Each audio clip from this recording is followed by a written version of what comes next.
Fala aí pessoal, tudo certo? Mais um vídeo aqui no canal no ar.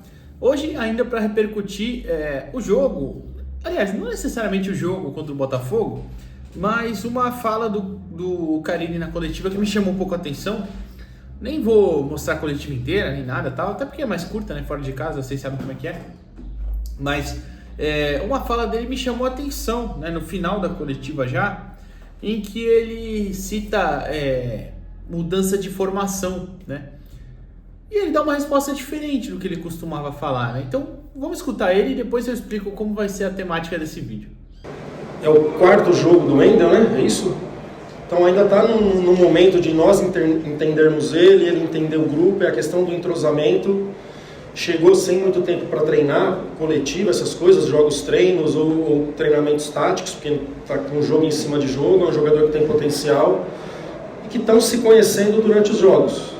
Né? Então a gente acredita que pode ser melhor ainda, porque são jogadores inteligentes, jogadores intensos e que com o decorrer dos jogos, com o passar do tempo, nós vamos entender melhor ele e a gente vai colocar em melhores situações de jogo. Outra pergunta? 3-5-2. Então, tem cancha para ser titular sim, mas temos que ter cuidado. O último jogo dele oficial foi em agosto do ano passado, né? É mudança de sistema.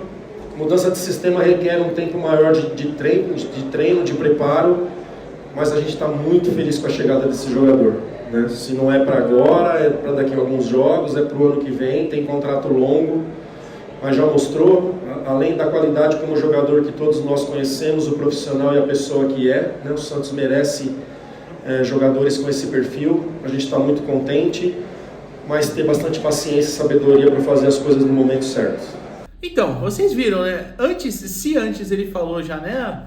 Já respondeu em outras oportunidades, né? Eu trabalho assim, é a minha forma de trabalhar e eu não mudo, enfim. Não senti que ele vai querer mudar o time nessa resposta, mas achei mais maleável, né? Mas tipo, precisa ser treinado e tal, tudo mais. Tempo tem, né, Carille? Tempo tem, né? Pra treinar. Agora até encavalou um pouquinho essa última semana, mas no geral sempre tem uma semana cheia para treinos, né? Mas enfim, e aí pensando nisso, qual foi a temática do vídeo? Eu falei improvisações, eu pensei em improvisações que o Carille poderia fazer se ele mudasse o time, se ele mudasse a forma e algumas questões que poderiam ajudar com peças que ele já tem, tá? E vamos começar. A primeira é justamente em cima do Luan. E eu vou, enquanto eu falo, o campinho vai ficar aqui na tela, não sei se do meu lado ou se cobrindo minha cara, mas enfim, vocês vão entender depois. A primeira seria o Luan Pérez na lateral esquerda. Só que, qual o problema dessa formação? Essa formação eu coloquei o 4-3-3 característico, né, do Santos, que pode ser interpretado aí como 4-2-3-1, dependendo, enfim. Mas seria o Luan como lateral esquerdo na hora que o time tivesse a bola. O problema é que ele não subiria tanto e liberaria mais o Sherman. O Carille tem, nos últimos jogos, dado liberdade para os dois subirem juntos, tanto Carille tanto o Sherman quanto o Escobar, né, para subir os dois ao mesmo tempo. Com o Luan talvez isso não fosse acontecer, até pelo tempo que o Luan tá fora, falta de ritmo. O Luan também não é um cara tão rápido, né? Ele é rápido para um zagueiro, mas não rápido para um lateral, né? Então o que eu pensei? Se o Santos com a bola se posicionaria assim, nesse 4-3-3, mas sem a bola poderia defender de uma forma diferente, que seria aí uma pegada com uma linha de 5 jogadores, ou pelo menos o Luan formando... tem duas hipóteses, né? Eu vou colocar aqui com 4-4-2 mais ou menos, que seria dessa forma, normal, né? O time defendendo com a linha com 4 jogadores e tudo mais, ou ainda, que é outra hipótese, que é mais difícil de imaginar, mas seria o Pituca concluindo, né, completando a primeira linha ali com 5 jogadores e o Santos se defendendo com 5-4-1, né? Claro que são só hipóteses completamente aleatórias, tá, desse vídeo aqui, só que são hipóteses que com as características dos jogadores dá para fazer, tá? Essa seria a primeira.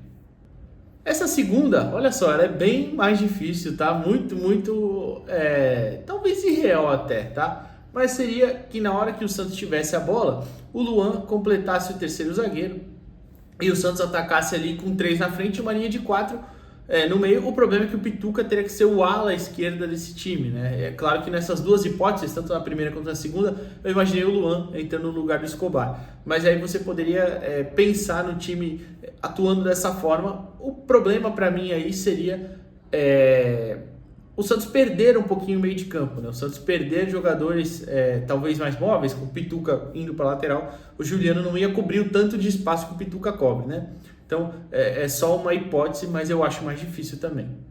Essa outra hipótese aqui é ainda mais difícil, tá? Eu não tenho a mínima esperança de que o Carille use isso um dia. E também não tenho nem a prepotência de chegar aqui e falar: nossa, Carille, precisa fazer isso. Obviamente não. Certamente o Carille sabe muito mais de bola do que eu, você e todo mundo aqui que está assistindo, né? Mas o Souzinha fez a base como lateral esquerdo na sua maior parte do tempo, mas também passou pela ponta, né? Ele passou pela ponta esquerda, se eu não me engano, no Sub-15, no 17, em um certo período. Mas até na Copinha do ano passado, eu já citei isso aqui no canal, Copinha de 2023, o Souza estava entrando no time sempre na ponta esquerda. Hoje você não tem um substituto para o Guilherme, certo? A gente não tem. Você pode até falar, mas tem o Pedrinho no banco. Mas claramente o Pedrinho já não tem mais condição de jogar no Santos. E nem o Carille confia nele, tanto que ele é a última opção da ponta direita. Então por que, eu até pensei isso numa situação do jogo como o de ontem, o Guilherme não poderia ir para a direita, lá Quintana precisava ser substituído, ele colocou o Pedrinho. Não dava para ter passado o Guilherme para a direita e o Souzinha na esquerda, e você teria no lado esquerdo dois laterais de ofício, né? Souza e Escobar. Talvez até na hora de marcar fosse mais fácil, porque o Souza tem uma noção defensiva muito boa, apesar de ter como principais características o ataque. Mas enfim, seria só também uma questão aí, uma situação muito hipotética, principalmente para segundos tempos, né? Mas aí você teria uma improvisação com um lateral de muita qualidade no lado esquerdo e o Guilherme podendo utilizar ainda o seu corredor do lado direito, que para mim até ficaria mais forte, né? Tudo bem que a característica do Guilherme é mais de cortar por meio para bater, mas ele teria um Sherman, né? Um apoio muito mais forte do que ele tem pelo lado esquerdo com o Escobar. E essa aqui certamente é a mais impossível de todas. E só para lembrar, tá, pessoal? Todas essas opções não necessariamente eu gosto. Eu só estou falando que teria como fazer dentro das características dos jogadores no elenco, né? Essa aqui seria uma alternativa com o Otero por dentro, como a camisa 10. Aliás, como ele já atuou, né, nesse campeonato... Aliás, na Série B não. Nesse campeonato paulista. Nesse ano ele já fez algumas partidas. A principal, talvez, que eu me lembre, seja contra o São Bernardo no Morumbi. Que inclusive eu pergunto para ele na Zona Mista, e tem aqui no canal, onde ele preferia jogar. E ele fala: eu me sinto mais confortável por dentro ou pelo lado esquerdo. E aí ele ainda brinca depois: só que o Gui tá muito bem no lado esquerdo, deixa ele quietinho lá. Ou seja, na direita ele tá cumprindo uma função que não é a preferida dele. Então, em certos momentos, em certas situações, por que não colocar o Juliano como falso 9? O Otero por dentro, e aí você teria dois pontas de velocidade, né? Lá Quintana e Guilherme, para atacar o espaço que o Juliano deixaria, porque é um cara muito inteligente. Só que aí o problema dessa formação o Carille gosta muito de um pivô para fixar lá na frente, segurar, sustentar duelo, segurar a bola. E o Wendel tá muito bem, né?